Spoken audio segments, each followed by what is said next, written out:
சம்பவம் செய்ய போகும் ஓபிஎஸ் அதிர்ச்சியில் எடப்பாடி. நண்பர்களே, நம்ம போடக்கூடிய வீடியோக்கள் உங்களுக்கு பிடிச்சிருக்கு அப்படின்னா ஒரு லைக் பண்றதுக்கு மட்டும் மறந்துடாதீங்க.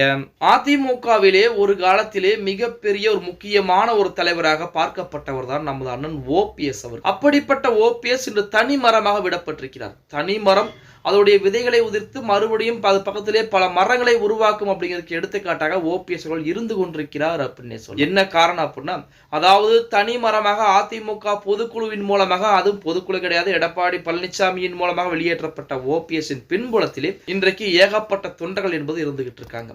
ஓபிஎஸ் மட்டும் இந்த நாடாளுமன்ற தேர்தலில் ஜெயித்திருந்தால் இந்நேரம் அதிமுகவுடைய இரட்டை இலை சின்னம் முற்றிலுமாக முடக்கப்பட்டிருக்கும். அதே போல அதிமுகவை ஓபிஎஸ்ஸின் கைவசம் வந்தாலும் வந்திருக்கும். ஏன்னா மத்திய அமைச்சரவையிலே கண்டிப்பாக ஓபிஎஸ்க்கு இடம் என்பது கொடுத்திருக்கும் பாஜக. அதை பயன்படுத்தி எடப்பாடி பழனிசாமி ஒரு வழி செய்திருப்பார். இருந்தபோதிலும் அவருடைய போதாத நேரம் ராமநாதபுரம் தொகுதியிலே தோல்வியை தழுவிவிட்டார். அரசியல்வாதிக்கு வெற்றியும் தோல்வியும் சகஜம் என்பது நம் அனைவருக்கும் தெரியும். அப்படித்தான் ஓபிஎஸ்ஸும் எடுத்துக்கொண்டு கட்ட வேலைப்பாடுகளை பார்த்து கொண்டிருக்கிறார்.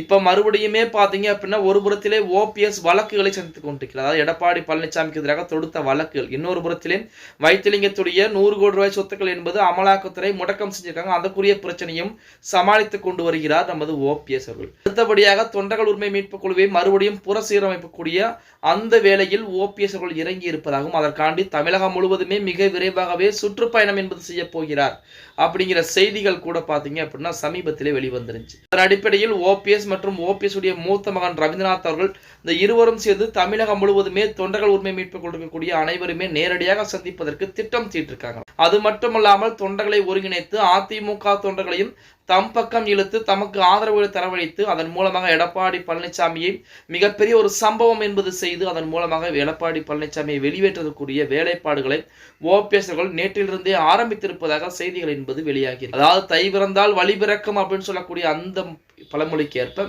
ஓபிஎஸ்க்கு மிகப்பெரிய புதிதாக ஒரு வாய்ப்பு என்பது கிடைத்திருக்கிறது, வழி என்பது பிறந்திருக்கிறது. அப்படிங்கிறத போல தொண்டர்கள் உரிமை மீட்பு குழுவை பயன்படுத்தி அடுத்த கட்ட வேலைப்பாடுகளை பார்க்க ஆரம்பித்திருக்கிறார். ஏன்னா எடப்பாடி பழனிசாமி அதிமுக ஒன்றிணைவதற்கு சம்மதம் தெரிவிக்க மாட்டார். ஏன் அப்படின்னா, அதிமுக ஒன்றிணைந்தால் பொதுச் செயலாளர் பதவி என்பது ஜெயலலிதா அம்மையாருக்கு போய்விடும். எடப்பாடி பழனிசாமிக்கு அந்த பதவிகள் என்பது கிடைக்காது. அப்ப பதவிகளை இழக்க எடப்பாடி பழனிசாமி தயாராக இருப்பாரா அப்படின்னு பார்த்தா வாய்ப்புகள் என்பது மிக மிக குறைவு. அதன் காரணமாக தான் தொண்டர்களை ஒன்றிணைக்கக்கூடிய வேலைப்பாடுகளில் ஓபிஎஸ் அவர்கள் தற்போது எடுத்துக்கொண்டிருப்பதாக செய்திகள் என்பது வெளியாகி கொண்டிருக்கிறது. ஓகே கைஸ், வீடியோ பிடிச்சிருந்தா மறக்காம ஒரு லைக் பண்ணி விட்டுருங்க. அப்படி இந்த வீடியோ ஃப்ரெண்ட்ஸ் அண்ட் ஃபேமிலிக்கும் ஒரு ஷேர் பண்ண மறந்துடாதீங்க.